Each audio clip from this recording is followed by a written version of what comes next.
go ahead and get started here.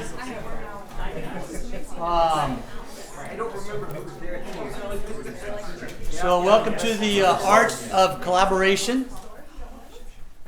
I am just doing a little opening for you. I thought I was going to tell jokes, but apparently I'm not going to be more serious with it.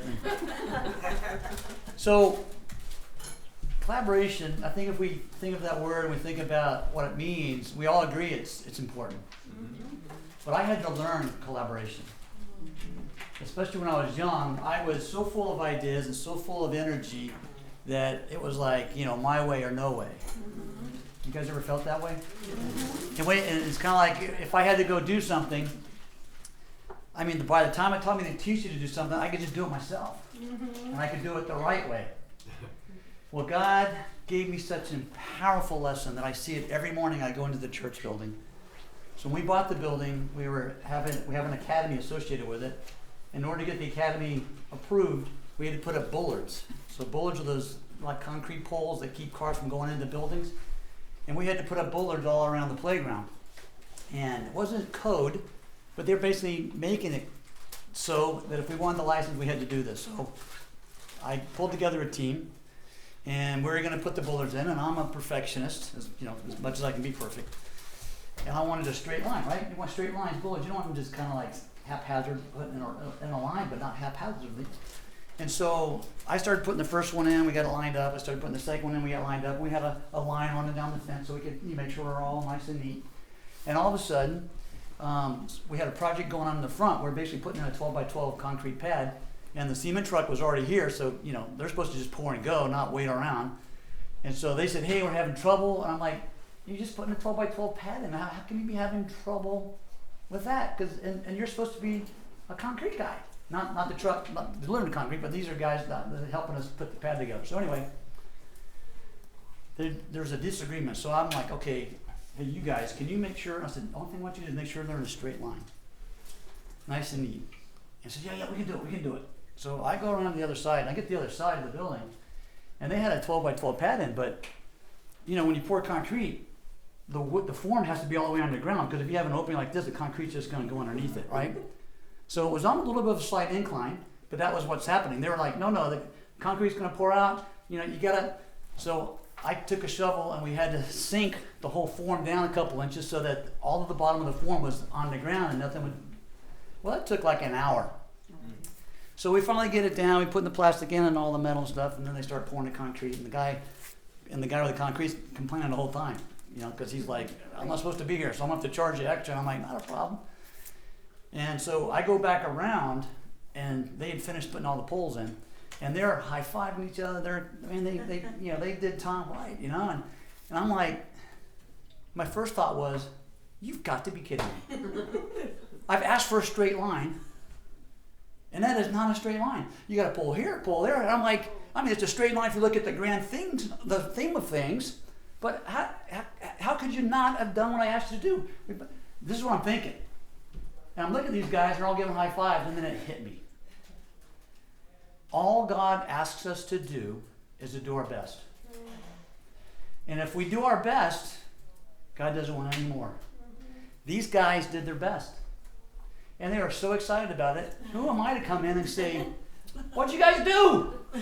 It wasn't my best, but it was their best. And I couldn't have asked for any more. So now, I learned a big lesson. So every time I come into church, I remember all God wants us to do is our best. So for the last 10 or 11 years, I see that thing, and I still see it. Every day I walk in, and I look down that line, and I think, God just wants us to do our best. That's all I ask, And so why do I share that? Because in collaboration, if we give our best, a lot of things with collaboration is we need to, can we see it from someone else's point of view? I have a point of view. Someone else has a point of view. And so for what Mary and Yvonne are going to share with you guys, is really what a great collaboration effort that they really did to do a handoff of Kingdom Kids. Because Mary and I have been overseeing Kingdom Kids for years. And we have our way of doing things. We developed a lot of things. And it's like, we just want you to continue on with that. Well, what's wrong when you bring somebody nice and young who's got children, and we have grandkids now, and they have a totally different perspective on how things should be done, right? And so that could be a little bit of a rub. But the thing is, if we trust each other, and we know that it is I am who's the reason we're doing all of this, it could be a little bit of a relief. And so yes, when they came up with all these ideas, we're like, what's wrong with what we have in place? But you know what? If we want younger people to come in, we have to let the younger people come in with their own ideas. And you know what? It's that beauty of the collaboration on the long-term effect that can create beauty. And so I want to share a quick little story with you. So back in the early days, I don't even know if they called it AI at the time, but they came out with this where you could take a picture and then take more pictures and then have the pictures blend together, right? So they had this picture, so forgive me saying this, but it's like, what is beauty? So beauty is in the eye of the beholder, got it. But they had an idea of a study of what a beautiful woman looks like, all right? And they did like for each different country, you know. But this was a picture of someone who's beautiful. Then they took an average picture of somebody, and they took another picture, and they took 1,000 photographs of women, and they started putting them one at a time, blending it together. So the intelligence of the program would be to take the similarities and blend them together to make a picture. And as they added more and more pictures, it was amazing how beautiful the person became. So they started out with somebody who was, you know, maybe not as pleasant to look at, but then as they started adding other unpleasant people to the pictures, the picture became beautiful. And then they just went through 1,000 photos. So all of a sudden, and then you got to the end and you're like, oh my gosh, that's incredible. And what I realized was, you know what? That's collaboration. Yeah. The more people we pull in, and the more people we allow to be a part of the process, the more beautiful we can end up with something that's just beyond what we could have imagined originally. And that's collaboration. Collaboration is taking the old and the new and letting them work together and come up with something that was even better than before. And yes, there will be mistakes, there'll be some step backs, but as long as you keep going forward, what you're going to end up with is something beautiful. And that's what we talk about for Kingdom Kids. I mean, to me, Kingdom Kids is probably one of the most important ministries. It's our children. And if our children aren't going to be successful and be fruitful in becoming disciples, then what have we done? Right? And so to me, it's like, I talk with Kingdom Kids, I'm like, hey, when's the last time you've been in a study? Oh, I haven't been in a study in 6 months. I said, yeah, but you get ready to walk into a study and study with 20 people. To me, when we're studying with our kids, when we're sharing the Word of God with our children, we are in studies. That's right. And that's how you need to look at it. This is the future of our movement. This is the future of God's kingdom. And they're right here, and you're studying with them. You're studying the Word of God with these people. You're not just babysitting. And a lot of times people just think they're babysitting, but they're not. You are studying, you're sharing the Word of God, and you're going to change their lives. So in Deuteronomy, you have to turn there, Deuteronomy 31, 7 through 8, it has to do with Moses handing off to Joshua. And then over in 2 Timothy 2, 1 to 2, you have where Paul and Timothy, Paul's handing off to Timothy. So that each of them giving some words of encouragement. Now, they just didn't meet and say, hey, this is yours. No, they were already walking together, so they knew each other. Right? So Timothy understood Paul. Paul understood Timothy. The same thing with Moses and Joshua. They understood each other, and they both wanted to kind of like do each other right. Right? Well, sometimes we don't know the individuals that we're reaching out to having to take on these new roles. So we need to learn them. You need to spend some time with them. You need to think about what are they thinking, what do they see, and kind of appreciate their vision and their view. Because when you do, and you take that down, and it takes time. But when you do it, man, what you end up with is so much more beautiful than what we had. Thank you. Amen. I like that point. To be actual friends. I'm Mary Hadaway. I've been married to this man for 44 something plus years, maybe 45. I know, right? And we've been doing this for a long, long time. But I wanted to get a little bit of an idea of the group. Who here has ministries under 25 kids? Okay, that's awesome to know. 1, 2, 3, 4, 5. About half. Who has ministries over 50 kids? Okay, that's super helpful because we really want to gear this to who we are, right? And God bless you for having a small church. We also have some team leaders.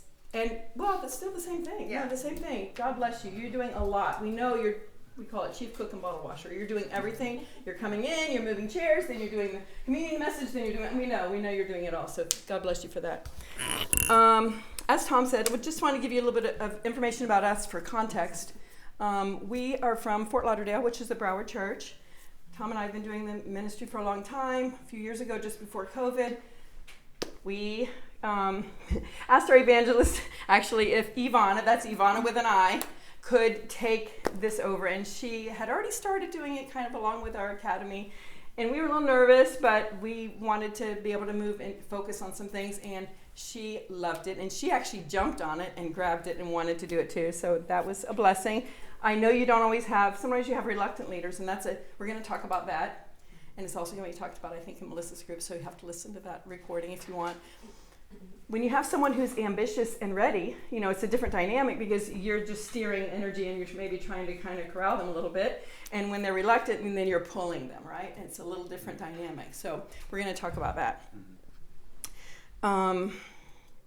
We also have about 600 members and about a little over 100 kids, but it varies quite a bit because we have a ton of visitors coming in from our online presence. So new challenges every Sunday. New people, we do have had the situation where people drop off and go to another church. Not kidding you. We discover this.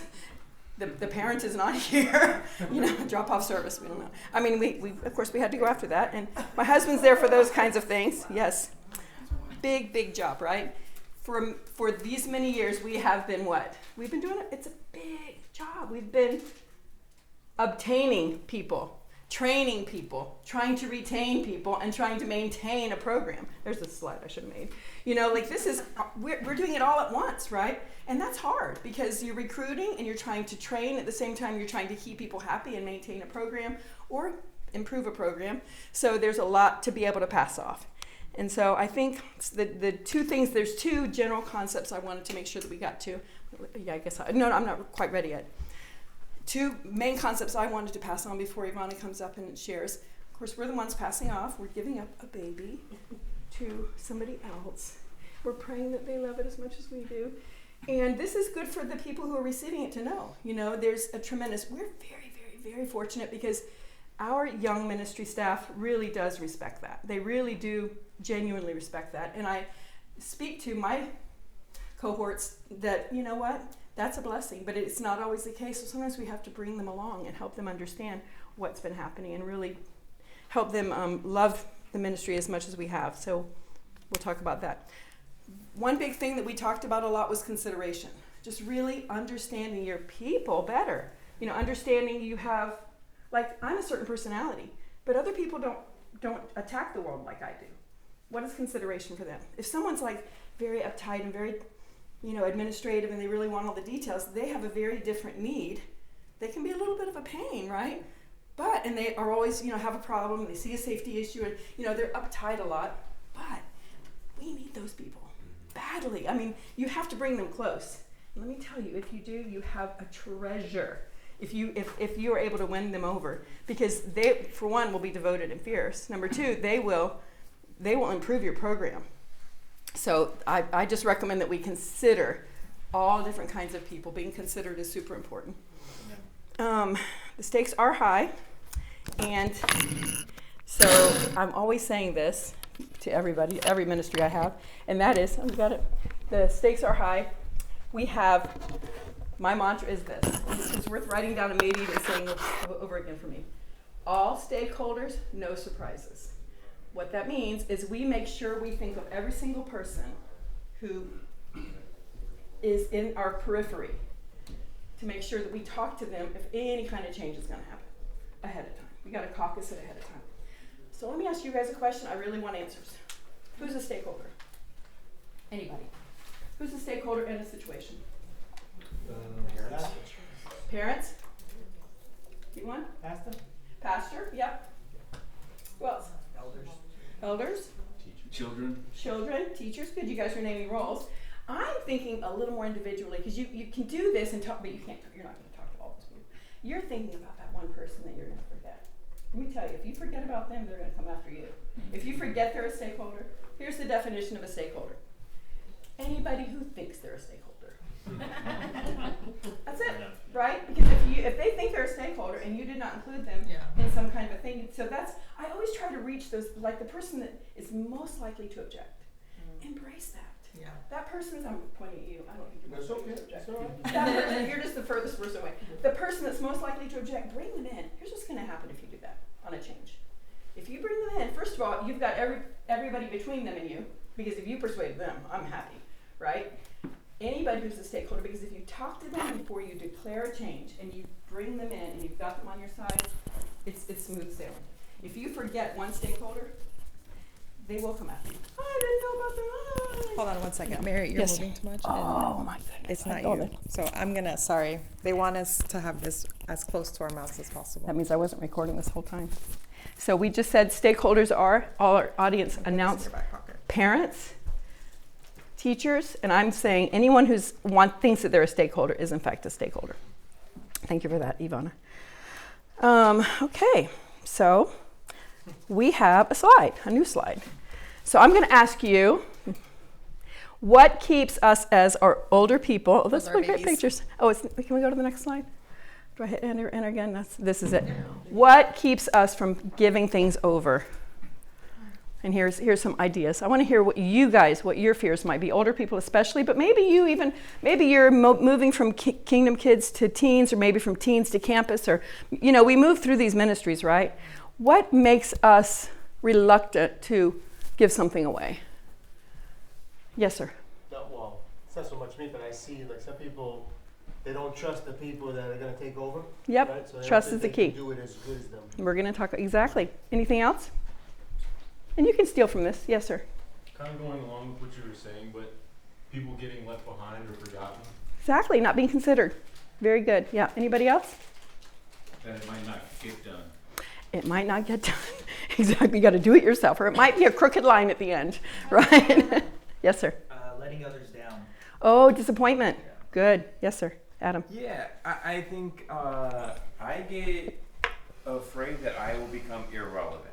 Oh, and I'm headed for that slide next, so thank you for that. Great. So then it becomes more personal. Yes, ma'am. I just recently had this experience, and I experienced super nervousness that the parents wouldn't respond to Ooh. this new person the way that they did to me. The authority. Because I had all that. Oh, yes, absolutely. We had that. We did have that moment where we were concerned that they would not respect the authority of the newer person. And that goes a long way if they don't respect, because they've got to. Good point. Okay. Yes, ma'am, Jamie. I think a little bit of the control. It's It's your baby. You've Yep. controlled it. You've created it. You don't want. You're afraid someone won't do what you did. what you've done Yep. the way that you've done it, and so you just want to keep control of it. Right. It's so true. So we're going, and sometimes it's more personal, right? That's what we're saying. We just don't like change, honestly. We just really don't want to change. But maybe we have to, because we have to move on. We're taking on too much, who knows what. So sometimes it's my identity, my control. Maybe it's my vision, or maybe it's my daughter or my grandson I'm worried is not going to have whatever they need to, make Jesus Lord. I want to go backwards on these. Can I just hit backwards? Where's the backwards? An arrow that goes that way? Let's try that. Yes. Yep. Okay. So, so let's just see where we are now. So that's a fear. So what do you guys think the antidote to fear is? Somebody already made reference to it. What's our solution to fear? What do we do with fear? What's the solution? What do you do with fear? What do you do in your own mind and heart when you're afraid? Trust, right? Trust what? Trust who? Right? So we have a scripture. This is going to be a memory verse. Did we even put this one on slide? We probably did. We did? Oh, you're so good. Yes. Jeremiah 17. Let's see if I can get all the way there. Plus. Sorry. There it is. Trust. We have two people to trust, right? God first. That's hard. It's really hard, but it's so clear that's what we need to do. And you hear this, trust God, and it can sound very trite, but I want to read this together, and this is our memory verse for today. Jeremiah 17:7, let's read it. Blessed is the one who trusts the Lord, whose confidence is in him. They will be like a tree planted by the water. Ooh, that sounds like a verse we would give our children, doesn't it? Blessed is he who trusts in the Lord. That's a hard thing, but we have to wrestle for that. The other thing is trusting our counterpart, and that's a choice. We have to decide that they're trustworthy. You know what? You just got to decide that. Because what? Because I trust in the Lord. And we lack nothing, right? We just learned that. We lack nothing. So we have to trust. And that is the antidote to that.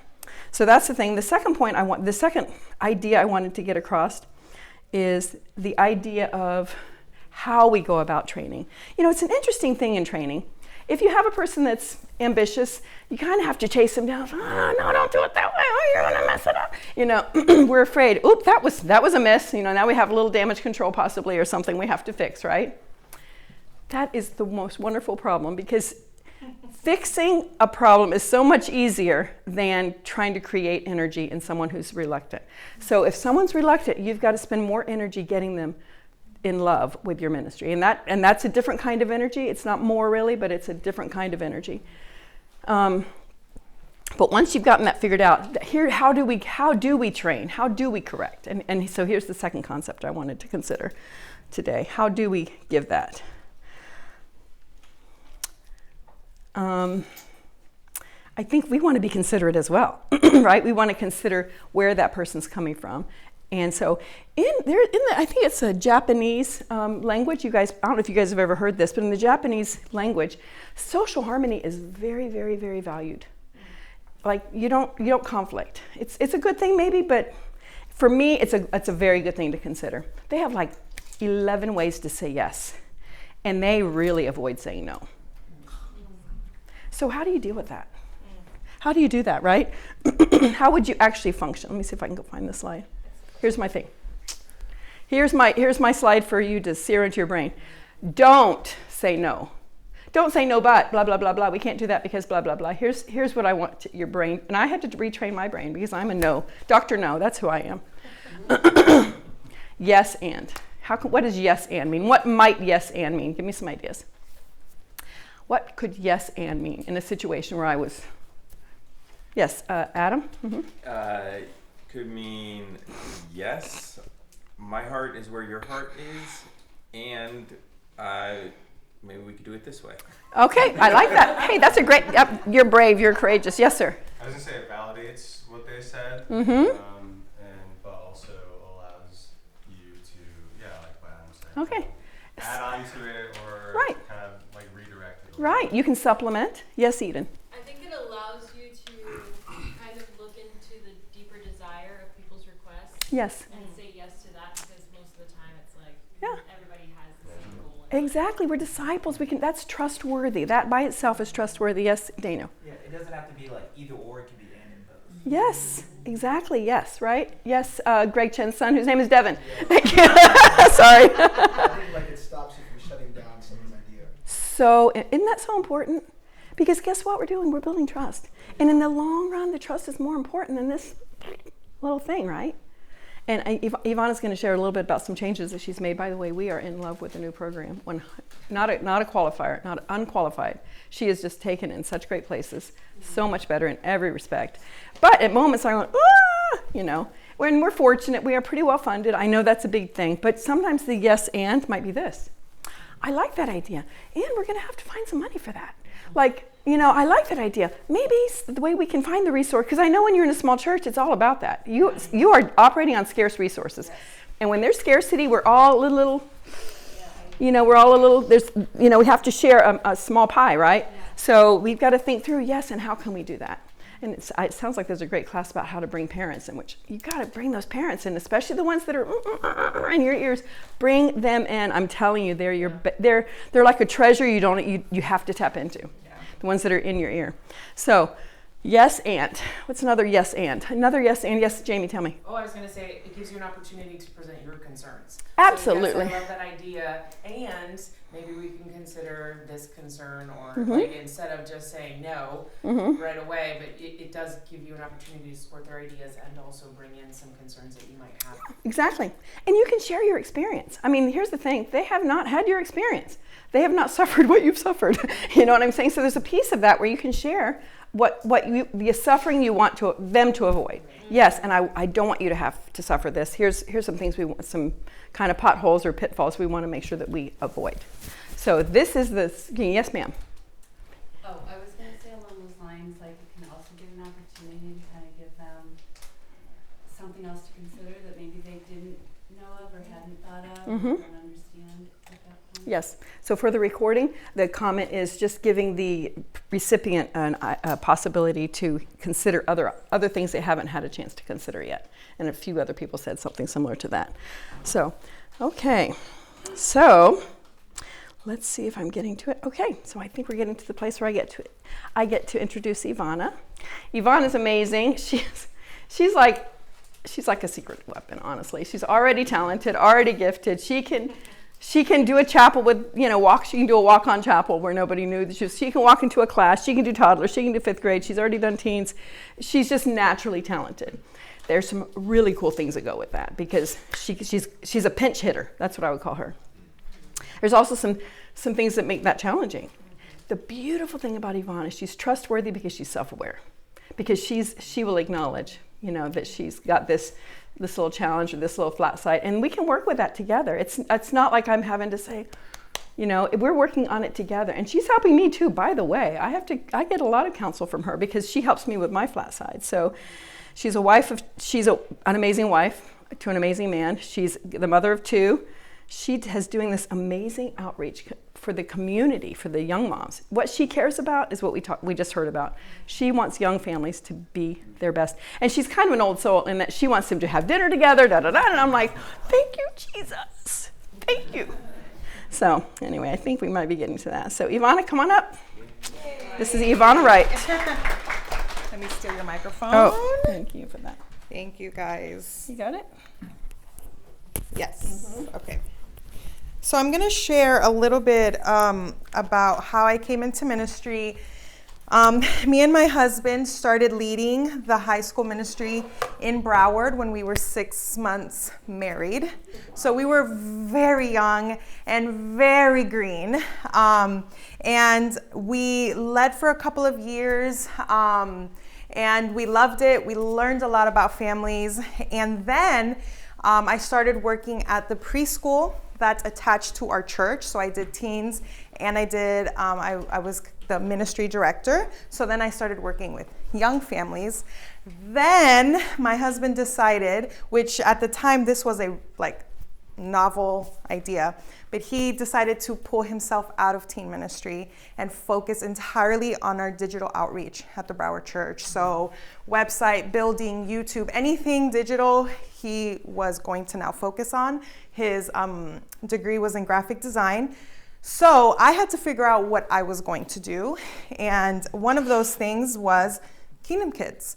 I think that for a long time, we love Kingdom Kids, we value Kingdom Kids, but we are going to do our best and put our resources in other areas. And I'm really grateful that the leadership in Broward decided to take a chance on hiring someone whose only job is this. So I want to just say that I know some of you are volunteers. I know some of you do this so I appreciate your work, and a lot of what we've been able to accomplish is because this is my job. So with that, we have a lot of resources that we give for free.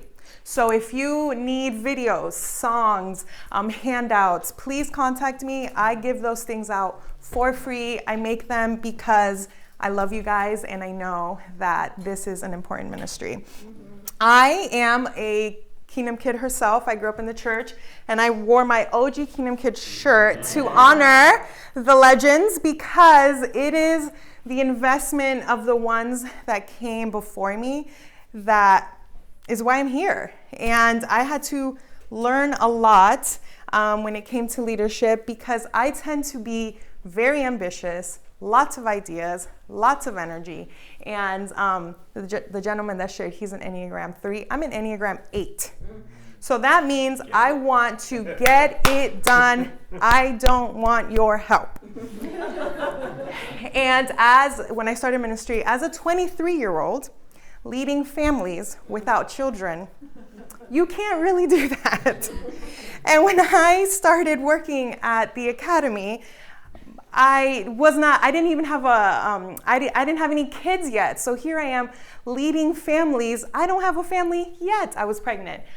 So I had to learn a lot. And I think that if you're here and you're receiving a ministry or you're working in a ministry where you have volunteers and people that are older than you, I think that it's important to remember and acknowledge that. And I think that one of the things that I had to learn to do is to say to myself, any success I have is because someone came before me and did the hard work. You know, Tom, Mary, Les and Judy Garcia, the Clelands, before I stepped into this role, they had done hard work. Whether or not I appreciated that hard work, you know, whether or not I thought the ministry was dysfunctional or not, they did work that I now get to profit off of and get to reap the fruit. And I think that mindset helped me when it came to being trained, being discipled, being corrected. Like, I am absorbing a ministry. I'm being handed something that someone else worked really, really hard on. And if I have that posture, then whatever they're going to communicate to me is because they're trying to protect what they have built as much as I want to protect something I want to build. Does that make sense? Mm-hmm. So one of the first things that Mary taught me and I had to learn is that communication builds trust. And it might sound crazy to involve so many people in a process, but what I have learned is that the more you do it, the less you have to do it. Mm-hmm. You know, at first, every time I had an idea, I would tell Mary, she would be already drafting up an email. All right, who do you think is going to care about this? Who do you think is going to care about the new t-shirts? And da-da-da-da-da. And I was like, oh my goodness, do I have to do this every single time? I have a great idea. I have 50 of them a day. But I learned that communicating the idea in the first place allows for yes buts, right? My ideas are not the best and they're not thoroughly thought out. So I need to acknowledge that I had to do that.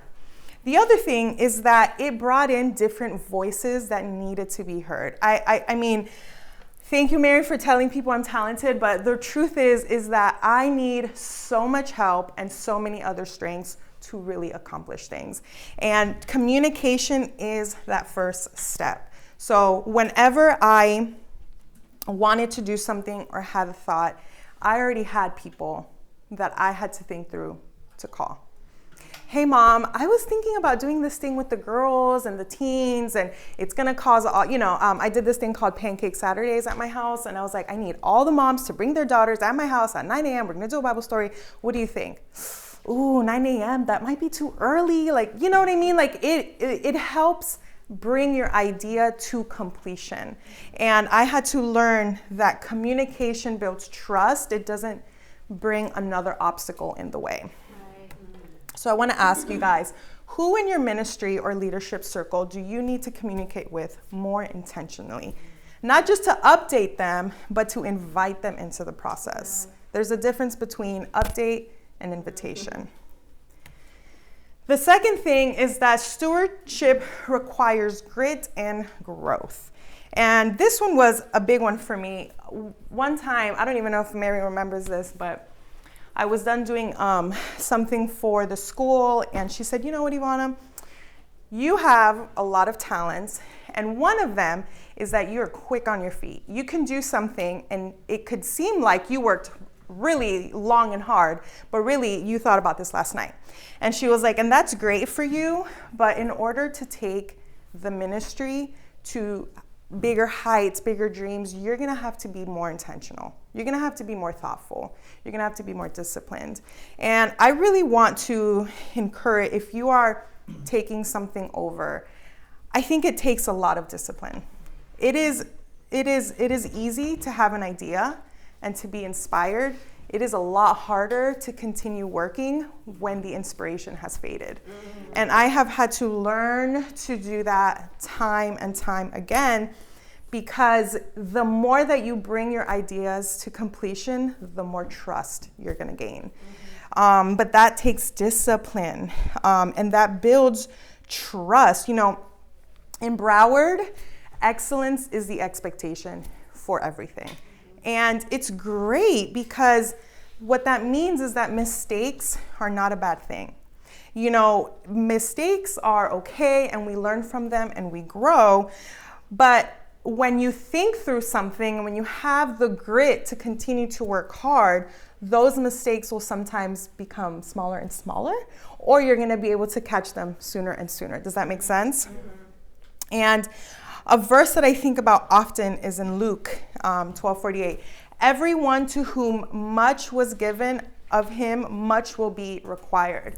And I think about this because I'm like, you know what? If I am really great at the little things, I will be given more budget, more responsibility, more events on the calendar, more of a voice during service. So I had to learn to be disciplined with the small things in my ministry. And in 2023, I sat down with my evangelist and I was like, Tony, I think I want to quit. I was like, I am exhausted. I am tired. I feel burnt out. I feel like all I do is try to get volunteers to do things. I need you to study the Bible with someone. I need you to serve. I need you. And I was not inspired. And he listened to me, but again, excellence is required. And he was like, you know what? I think you are just too unfocused right now. You need to hone in. And you need to really kind of put your all into this. And if you come out of this and you say, this is not for me, then you tried your best. And I was like, yeah, I think you might be right. Maybe I haven't tried my best. And I spent... And I think what was, now that I am able to reflect, what was happening is that I came into this ministry and I was like, all right, we're going to redo our check-in process. We're going to redo our handbook. We're going to do our coordinator handbook. We're going to do our policies and procedures. I need to have a meeting with my safety people. And to some of you, this might sound amazing. Oh, paperwork, policy, procedures, safety. For me, I was like, can I just teach the Sea of Galilee? Can I just help parent? That was just not what I wanted to do at the time, but it's what my ministry needed at the time. My ministry needed to hone in, get focused, get some things on the table. And surprisingly, in the background, God was creating energy for me. I felt very burdened by all of these administrative tasks and recruiting tasks, and I felt like this is just not what I want the rest of my job to be. But God is so amazing and so faithful because he gives you more if you're entrusted with the little. And I'm almost embarrassed to say this. I know recruiting is a problem, but I'm so grateful because we in Broward have figured out a system where recruitment is actually not a big problem for us. I sometimes have the luxury of saying no to volunteers. You know what? It's okay. I don't need you. And I think much of that is because God continues to bring people that feel inspired, but also because volunteers feel confident that this is a thought through ministry. They feel like I'm not going to be put into a classroom and no one's going to guide me. We created those processes. So those things help volunteers feel like I'm stepping into something where I'm going to grow, where I'm going to learn, where someone thought about this. And that just was not my MO. I was just like, everyone come in, it's going to be great. So I had to learn that. I had to build systems that could run when I'm not there. Tomorrow I'm not going to be at church. And a little part of me is a little nervous, but I'm like, amen. God, you're great.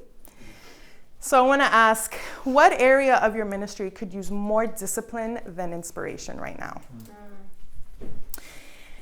The third thing I learned, which is a little bit different than communication, it's that inclusion builds unity. When me and my husband started the teen ministry, like I said, I was 23 years old, super green. How was I going to get parents to want to come to my events? How was I going to get parents to trust that maybe I have the best interest for their children? When I started leading Kingdom Kids, I had volunteers that were older than me, more experienced than me, knew the ministry more than me. I got this shirt from them, so they've been doing this longer than me. So I had to learn to include people that deeply care. You have people in your church that deeply care about your ministry. You might not feel it because they might be grumblers and complainers, but they're grumbling and complaining because they care. They care. And that is very hard for me. It is not easy for me. It is not my natural instinct. Mary had to beat that inside of me every single time. But I have seen the benefit of that time and time again. She uses the word stakeholders a lot. And stakeholders are your parents, your volunteers, staff, the elders, the people who have an opinion and care. And really, all we want is buy-in from our members, right? We want our evangelists to care about our ministry. We want our elders to care about our ministry. We want the parents that drop their kids off to care about our ministry. And the way that you do that is by including them into some of your decision-making processes. And I have a funny story. So I have coordinators, and at the end of the year, I usually get them a thank you gift, and I write them a card. And one of them is Dave and Eloisa Sue. Dave Sue actually was my Kingdom Kid teacher. Now he's my coordinator. And I wrote them a card, and they told me, Ivana, I have to tell you something. I think we're gonna step back from coordinating. And they're like my MVP coordinator. So I was like, oh no. Give me back my card. But one thing, right? But one thing I do is that if someone wants to stop volunteering, I try not to pressure them to stay. I want them to feel like I can leave, I'm not stuck here forever. So I said to them, wow, if you leave, I would be devastated, but I love you and I love your family and I know that you guys will do great, so love you. So I gave them their little gift. In their gift was a card to their kids because in my opinion, they are my stakeholders as well. So they sat their kids down and they said, guys, listen, there's a lot going on. We're opening, we have our businesses taking off and we just bought a new house and we lead a community group. We're going to stop coordinating. And their kids started crying. You can't. Who's going to get the animal crackers for the teachers and who's going to set up the breakfast? And you can't. This is the best job ever. And they felt so endeared to that, and they didn't even realize how much their kids loved it, that they decided to continue to be coordinators. Yeah. They're like, we will drop something else and we will continue to be here. Why? Because those kids are my stakeholders. They care about the ministry. And one thing that I've learned is that your stakeholders, when they feel like they're a part of your ministry, they become your biggest advocates. They champion the ministry when you are not there. I remember this is when we were with the teens, and we were presenting a new idea. We call it Teen Extreme Week. It had never been done in Broward. We told our shepherds, and they were like, love it, never heard of it, and they were kind of like, let's talk through that. So in our meeting, we have this saying that in our meetings, we are highly critical. Outside of our meetings, we're highly positive. So we do that with staff, we do that with our leadership teams. So we kind of went through a lot of the bumps and snags that could be presented with Teen Extreme Week. And some of our parents were still not like, I don't know how I feel about having 6 strangers' kids sleeping over. I can tell you guys if you guys want to know what Teen Extreme is. Tell us. But basically, it's an in-house week retreat for our teens. So all of our teens, we meet together and we break them off into host homes. So for the week, I am hosting 6 teenagers and I'm feeding them and I'm dropping them off to teen events. And the point of this event is to build family, like different kinds of family. So, it's a lot to ask members to take in 4 or 5 teens, but I believe that it's amazing for the church. So anyways, so in the meeting, our parents were like, oh, okay, we got, these are our shepherds. But outside of the meeting, when the parents were hesitant, they were like, you don't understand. This is going to be the best thing for your child. You don't get it. Your kids are going to love it. And I learned that bringing in stakeholders creates advocacy for you. And that's really what you want. You want as many mouthpieces as you possibly can for your ministry. And by including people, you are creating that. So if you want parents to be on your side, find 2.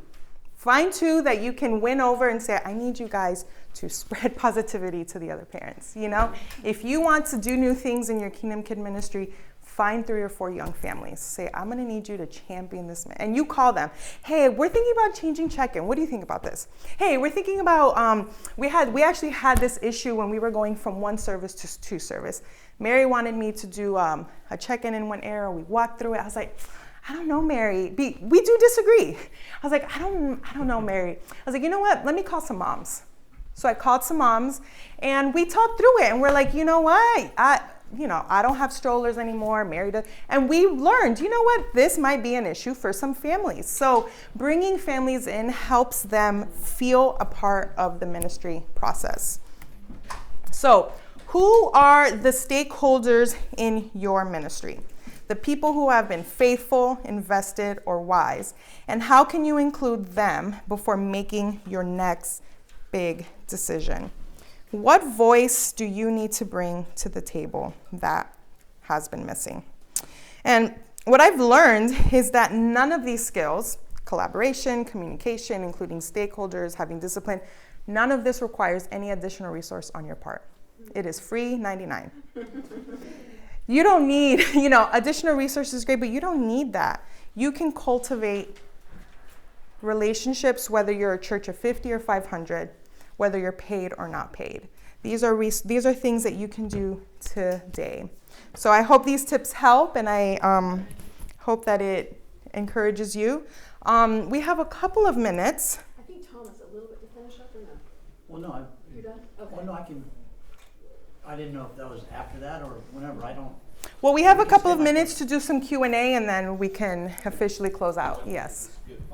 So listen, And then we can all answer this. Right? Mm-hmm. Probably like you in the beginning. Mm-hmm. Right? So again, me and my wife were full-time. We have a full-time job. Mm. We do full-time with youth and family. We did that, right? Your full-time job is Yeah. aside from ministry. Yeah, Okay. Yeah. So we work 40 hours both each, and then we do the ministry, and we take care of all of that, right? Mm-hmm. So my question is I do want people to be included, right? I love the conversation with the parents. The only issue that I have, again, maybe it's an issue, maybe it's an excuse, maybe one or the other, right? As far as that, the way that they want to communicate, I don't have that time, and then maybe like listening to this too, like I'm trying to think to myself, like being intentional, I have to be honest with myself too. If I can't give that time, am I in the right position? Yeah. So I'm thinking to myself that now, right? Right. Like I want to, but there's some things that do hint. I still have to be a dad. Yep. Right. I still have to take care of my 8-year-old. He's still got homework. Right. I got to do all of those things. He's got taekwondo, all that. So my question is: it bad for me? Again, I want to include the parents, right? But sometimes, as far as communicating. Right, I might not be able to just send that message out or have that phone conversation. We do communicating through an app. We put all the parents that are involved, and we write to them. And some of them just don't respond, and then they tell you the day of that they got an issue with it. Mm-hmm. And a week ago or 2 weeks ago, we set them up for success, and then the day of, here comes all the complaints, and I was like, no, you have to call me. You have to text me. And those are the things that I can't give them. Yeah. And again, because I still have to fuel myself, fuel my family. So I ask you, in a sense, am I in the right position? Yeah. Should I even be doing this if I can't give them that? Yeah. Can I speak to it? Mm-hmm. I'm so glad I pointed to you when I was talking about this table. Yeah. Bless you. I know that half the people in this room are in your position. Yes. I'm letting you know that. Mm-hmm. And Ivana was a volunteer for many, many years. Mm-hmm. Here's my suggestion to you. I hear you. I like emails because it gives people an opportunity to object. If they choose not to read it, that's your choice, but they can't say they were not included. Okay. My recommendation to you, find those two that are the most difficult. Okay, The most difficult. Yeah. Because if you win them over, and by the way, if they're difficult, they probably, what Yvonne's saying, they probably care the most. Like they're the most, if you win them over, you've got a resource that is just, you can't even imagine. They will do your work for you. Okay. You know what I'm saying? So it's worth it to win them over because there's like a spectrum. There's people who don't really care, people who already love you, people who don't really do anything, they're just much as sheep, and these people. If you win them over, you've got the whole spectrum because you brought them all along, and they will be they'll be a force for you. Yeah. So that my opinion is, I know it's a little bit high maintenance. I know it takes a little bit of time, but you can zero you don't have to do the 30 parents, you can do the 2 parents and figure out ways to spend time with them. And you know, ask him that you can have them over. Find ways to spend, grab lunch after church, grab breakfast before church, find ways to actually spend time with them so that you can hear them. Because you do have to listen to them a little bit. That does take a little bit of time. Let me ask you this though, follow that. So, like, because we've tried to like speak to them, and if I'm understanding you correctly, sometimes they'll tell you, no, I don't have the time. I just need you to do that. So this is where you're saying, get them over, invite them, find a way. Over, not just their attitude, not just their opinion, their heart. Like you're trying to build trust between the two of them. And it does take some time, but it's where you want it, what Yvonne is saying. It doesn't cost you anything, it's where you want to invest the time that you do have. Yeah. It's worth investing time. Not 100% success, but even if it's only 85% success. Worth it. Yeah. It will go a long way. Yeah, and and saying it as well as you said it, because everybody's feeling what you yeah, and I do have some parents. And this person is my actual friend, so this was really interesting. She came up to me a couple months ago, and she was like, "I feel like Kingdom Kids is so disorganized. I never know when to pick them up and when to drop them off." And in my head, I'm like, "You've got to be kidding me." I just told you guys I spent all of 2023 organizing my ministry. So I was like, okay, wow, I'm sorry you feel that way. Tell me what kind of what is confusing you? So I had a conversation, and what I learned is that people can tell when you are genuinely trying to hear them versus let me tell you why you don't know. And so I'm listening to this person, and I'm like, okay, wow, like, thank you for sharing your concerns. We try, kind of thing. And then I surveyed other families. Listen, I got this feedback. I want you to tell me what is our check-in process? What is our blah, blah, blah? And 5 other families were able to tell me exactly what we do. And sometimes you are going to have someone that just does not want to be a builder, and that's okay. You love them, you listen to them. I've learned this a lot from Tony and Mary and Tom, but you never make them feel like they're crazy, and if you feel like I'm doing my best, then do your best and allow them to figure their life out, and that's so you have a little bit of the both where you want to hear them, you want to include them, but sometimes people will never be happy, and you've got to bring along. That's why having people that are going to be on your side are so helpful, because they will then be champions for you when that happens. Hopefully that answers your question. Any other? Yes. Yeah, for some of us because we're a small and young church, and we just pieced together children's ministry and teen ministry, kind of did the best we can. But from this weekend, we're realizing, okay, we need to organize and we need to put structure to it. So how do we then, with our ideas and collaboration, bring it to the leaders, bring it to the decision makers, the full-time ministers, and get the buy-in from them? Support. Yeah, there's a cost on that. I suggest you prioritize a couple of things. Okay. I wouldn't say we want to revamp blah blah blah. The minister would go, what you want to do is I would like to do this and this, and I'm willing to do that. We need this. We need $100 a month, whatever you need. You got to say what it is, and they're gonna say, I can give you 50, whatever, right? But you got to make it very, very manageable and very clear what you're asking for. Don't say we want to fix Kingdom Kids, because that. But Ivana was very measured about this. I mean, first check-in process, new badges, new curriculum. But they were intentionally spaced and measured. Okay. So and one was fixed before the next one was. We do change management. You don't want to. Right. Because it's overwhelming. Yeah. But you want to fix what's the most important thing, or maybe 2, and then make it in space. And by the way, bless you for having a small church and wanting to get reorganized. We're always here's the thing: you get it fixed. Yvonne's gonna figure this out. She's already figured it out. You get it fixed, and it's already different. Things have already changed. The kids are different ages now. The ministry's grown. We have so many visitors. We have people dropping off their children and leaving. Happened twice, 2 times. I'm just saying, you think you fixed it, and things are changing. So keep it small, but thank you. Bless you. All right. we're going to close out here, and then you guys can go ahead and have lunch because I know you're hungry. Yes, does he need the microphone? He sure does. I'll just keep it short. Thank you. So Ivana, thank you so much. You know, through this whole process of the evolution of the handoff, Ivana in a lot of ways has become like a daughter. You know, and we just love her. We're concerned for her, and even outside of Kingdom Kids, making sure that they're taken care of, and we just. They help our budget. They help our marriage. Yes. But it all came through this handoff, and making that connection, and then creating that relationship, and the value of it, and that's what can happen. And it's a beautiful thing now, and you know, Mary and I are here this weekend because she, you know, invited us. You know, and I think because she feels like we are like parents, you know, and part of the process, and so, you know, as we think about the handoff, I think the biggest handoff in history was when Jesus handed off his ministry before he ascended into heaven.